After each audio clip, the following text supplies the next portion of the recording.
Hello students, quadrilateral के lecture series में अभी तक मैंने चर्चा किया क्वाड्रिलेटरल्स के बारे में, टाइप्स ऑफ क्वाड्रिलेटरल्स और उनकी प्रॉपर्टीज़। सो इस लेक्चर सीरीज में मैं आपको बताऊंगा मेरे प्यारे बच्चों कि मिड पॉइंट थ्योरम्स क्या होता है। मैं बताना चाहता हूं कि ये टॉपिक्स आपके लिए सबसे इंपॉर्टेंट टॉपिक्स है इस चैप्टर्स का। यहाँ से आपके कॉम्पिटेटिव एग्जामिनेशंस और स्कूल एग्जामिनेशन में क्वेश्चंस आने 100% फिक्स है। सो ये लेक्चर सीरीज आपके लिए सबसे कारगर साबित होने वाला है मेरे प्यारे बच्चों। तो बने रहिए इस लेक्चर सीरीज में अंत तक। मैं शुरू करता हूँ अपने topics mid point theorem. So students, क्या होता है मिड पॉइंट थ्योरम मैं सबसे पहले आपको बताऊंगा। उससे पहले मैं ड्रॉ करूंगा एक ट्रेंगल, है ना। उससे पहले मैं ड्रॉ करूंगा जी क्या, एक ट्रेंगल ड्रॉ करूँगा। देखो ध्यान से, मैंने ड्रॉ किया एक ट्रेंगल, ये वाला ड्रॉ किया एक ट्रेंगल। इस ट्रेंगल का नाम है ए बी और सी। स्टूडेंट्स, ये थ्योरम ये बताता है कि अगर हम किसी ट्रेंगल्स के दो साइड्स के मिड पॉइंट को ज्वाइन करें, जैसे ए बी का मिड पॉइंट क्या है, चलो मैं यहाँ पे देख लेता हूँ। ये वाला इसका मिड पॉइंट है ना। ए सी का मिड पॉइंट क्या है जी, ये वाला है। मान लेता हूँ कि ए बी का मिड पॉइंट अपना ई है और इसका मिड पॉइंट क्या है, एफ है। तो मेरे प्यारे बच्चों, अगर मैं इन दोनों पॉइंट्स को मिलाऊंगा तो हमें मिलेगा एक लाइन सेगमेंट। क्या मिलेगा जी, हमें मिलेगा एक लाइन सेगमेंट।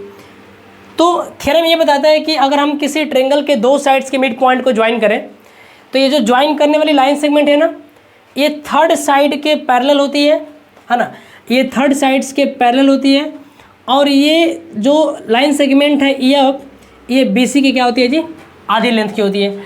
अरे भाई, मैं बताना ये चाहता हूँ, है ना। मैं अगर टू प्रूफ में लिखने की बातें करूँ इसके स्टेटमेंट को, स्टेटमेंट ये कहता है कि ये जो ई एफ है ना, E F is parallel to B C, पहली बात। और दूसरी बात क्या होती है ना, दूसरी बात ये होती है कि ई एफ की जो लेंथ है वो बी सी के आधे होती है। ये सारी बातें कब होती हैं, जब ई और एफ ए बी और ए सी के मिड पॉइंट और रिस्पेक्टिवली तब होती है। तो मैं बोलना चाहता हूँ वंस अगेन इसका स्टेटमेंट या ये फिर मिड पॉइंट थ्योरम होता क्या है। तो students, according to mid point theorem,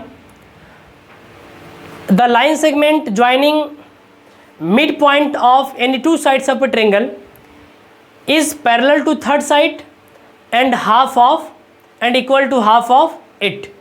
One single listen में all the students, मैं बता ये रहा हूँ according to midpoint theorem, the line segment joining midpoint of any two sides of a triangle is parallel to third side and equal to half of it. This one, third sides के आधे, जैसा कि मैंने यहाँ पे लिख भी रखा है।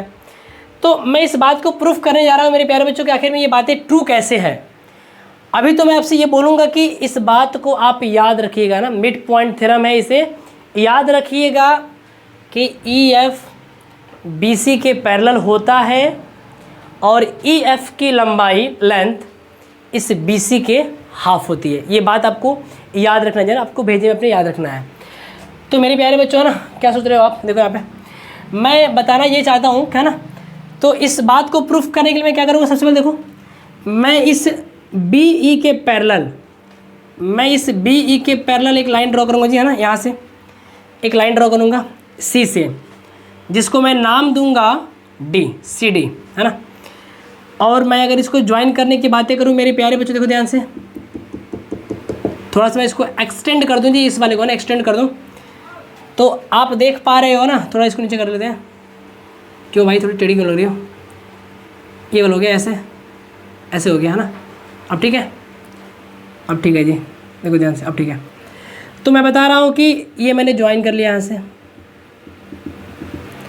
मैंने ड्रॉ किया एक लाइन, क्या, पैरेलल, किसके, ए बी के पैरेलल ड्रॉ किया C D.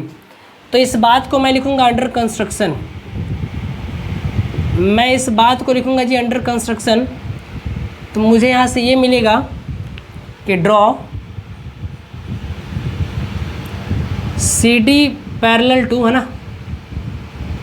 C D parallel to A B, C D parallel to A B and produce E F to D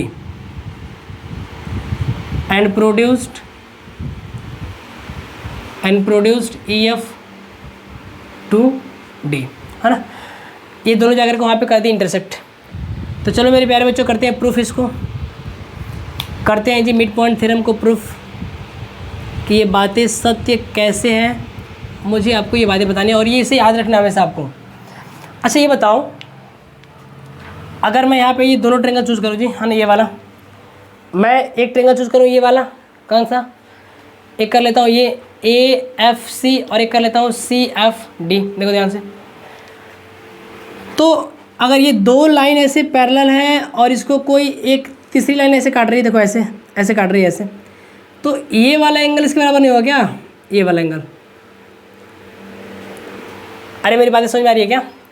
तो मैं नहीं कह सकता हूँ क्या ये वाला, कि ये जो एंगल है स्टूडेंट्स ये इसके बराबर होगा, कैसे, अल्टरनेट इंटीरियर एंगल से, क्योंकि ये दोनों लाइन पैरेलल है और ये काट रही है ना, देखो ये बन रहा है Z, ये बन रहा है Z,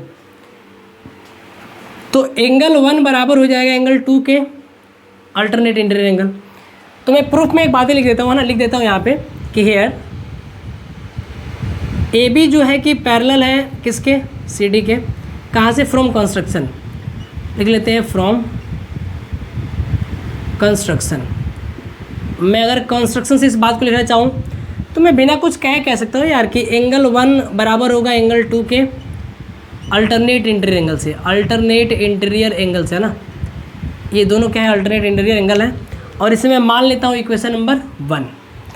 नाउ स्टूडेंट्स मैं चूज़ करूँगा इन दोनों ट्रेंगल्स को। देखो ध्यान से, आपको अच्छे से पता है कि ये जो F है it is the mid point of AC, और ये जो E है it is the mid point of what, AB।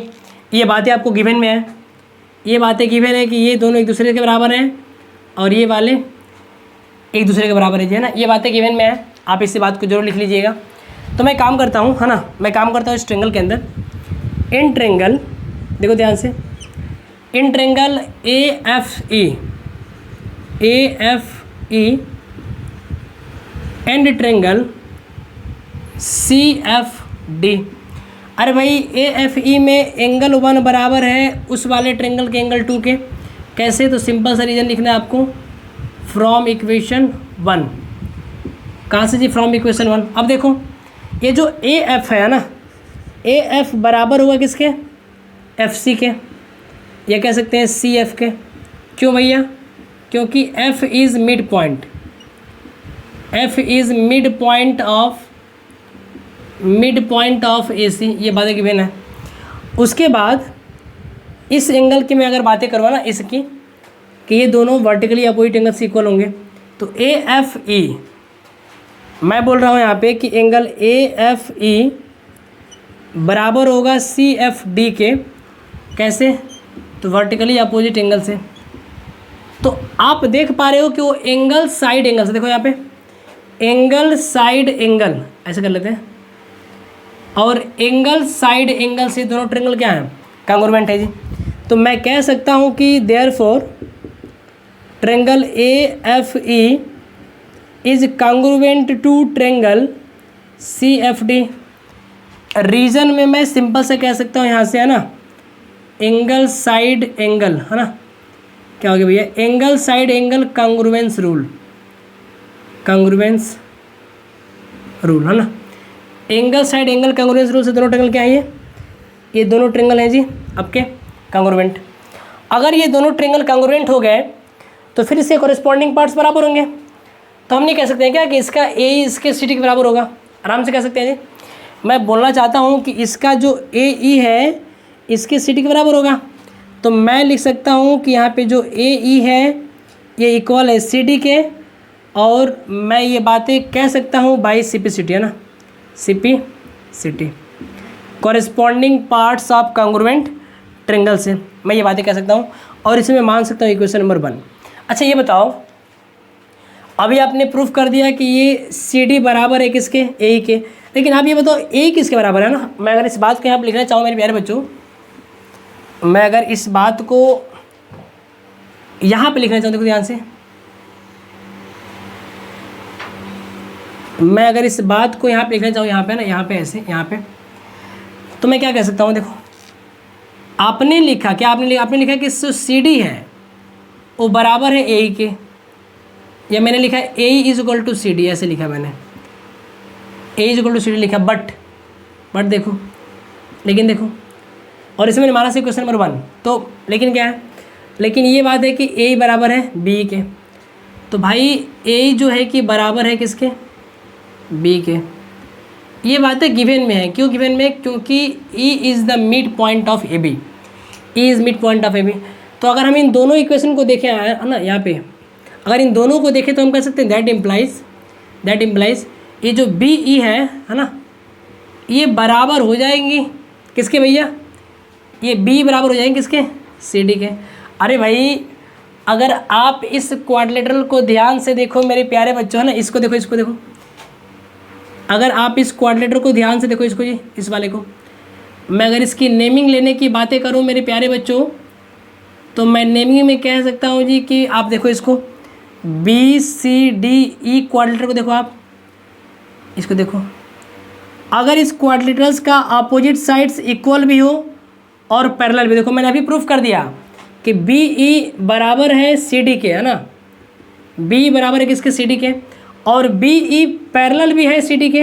अरे भाई ये तो बातें पहले की कर दी गई है कि ये जो बी ई है वो पैरेलल है सी डी, ये ए बी पैरेलल थी सी डी के, तो अगर A B parallel C D के है तो फिर ई बी पैरेलल होगी डी सी के, या B E parallel to C D होगी, है ना। तो बी ई इक्वल है और बी ई पैरेलल भी है सी डी के। तो जब भी किसी क्वाड्रिलेटरल्स में one pair of opposite sides parallel और इक्वल हो मेरे प्यारे बच्चों, तो क्वाड्रिलेटरल पैरेललोग्राम होता है। क्या होता है जी, वो क्वाड्रिलेटरल पैरेललोग्राम होता है। मैं बताना चाहता हूँ किसी क्वाड्रिलेटरल्स का अगर अपोजिट पेयर, है ना, ये अपोजिट साइड्स इक्वल भी हो और पैरेलल भी हो, केवल one pair of opposite side, दोनों की जरूरत नहीं है, केवल एक हो तो एक ऑटोमेटिक हो जाता है, तो फिर ये क्वाड्रिलेटरल्स क्या होता है, पैरेललोग्राम होता है। तो हम कह सकते हैं देयरफॉर, है ना, हम कह सकते हैं therefore B C D E is a parallelogram. अब ये बताओ अगर ये एक पैरेललोग्राम है तो पैरेललोग्राम के ऑपोजिट साइड्स क्या होते हैं, पैरेलल और इक्वल होते हैं। तो मेरे प्यारे बच्चों हम यहाँ से ये वाली बातें भी बोल सकते हैं कि ये जो बी सी है ये इसके पैरेलल है, मतलब हम कह सकते हैं कि E D parallel to B C, E D parallel to B C. तो अगर ई डी पैरेलल है बी सी के, तो ई डी का छोटा सा पार्ट क्या है, ई एफ, ई एफ, क्या ये पैरेलल नहीं होगा बी सी के? अरे मेरी बातें समझ में आ रही हैं क्या, है ना, अरे ये वाली बातें तो समझ में आ रही है ना, कैसे होगा पैरेलल। सेकंड वाला देखो ध्यान से, सेकंड वाली बातें भी समझ लो मेरी बातों, है ना। तो देखो यहाँ से आपको ये भी पता है मेरे प्यारे बच्चों कि जो अपना ये ई डी है ये बराबर होगा बी सी के, क्योंकि ऑपोजिट साइड से पैरेललोग्राम आर इक्वल, है ना। E D is equal to what, E D is equal to B C हो गया। और आप देख पा रहे हो मेरे प्यारे बच्चों, है ना, आप देख पा रहे हो कि ये जो एफ है ना, अगर मैं इस बात से देखूं, अभी मैंने प्रूव किया था, इस दोनों ट्रेंगल्स को प्रूव किया था मैंने कांग्रुएंट, है ना, तो फिर ये ई एफ और ये एफ डी भी क्या होंगे, इक्वल होंगे। अरे भाई मैंने यहाँ किया था ना, देखो यहाँ से मैंने किया था इस ट्रेंगल को प्रूफ, तो मैं यहाँ नहीं बोल सकता हूँ क्या ई एफ, है ना, मैं बोल सकता हूँ देखो यहाँ से एफ ई और एफ टी, एफ ई बराबर होगा किसके, एफ डी के, रीजन सेम होगा सी पी सी टी, है ना। तो अगर बराबर होगा मतलब क्या है, ये F is the mid point of what, E D. तो अगर F is the mid point of E D तो नहीं बोल सकते हैं क्या यहाँ पे कि ये जो ई डी है it is 2 times of E F, it is 2 times of E F. तो यहाँ से बोल सकते हैं, अच्छा ऐसे क्यों बोल रहे हैं मैं बोल रहा हूँ कि F is mid point, F is mid point of E D, है ना। और मैं लिख देता हूँ यहाँ पे फ्रॉम इक्वेशन 2, और इस इक्वेशन 2 में आप लिख लो, है ना, यहाँ पे लिख लो therefore F is mid point, है ना, F is mid point of E D. मेरे प्यारे बच्चों आपने यहाँ से देखा कि आप लिख सकते हो E F is equal to 1/2 B C, है ना। तो ये हो गया अपना 1/2 बी सी। बोलो बाबू कहाँ बा मुँगा के कहल, ठीक बजा गिरा दे।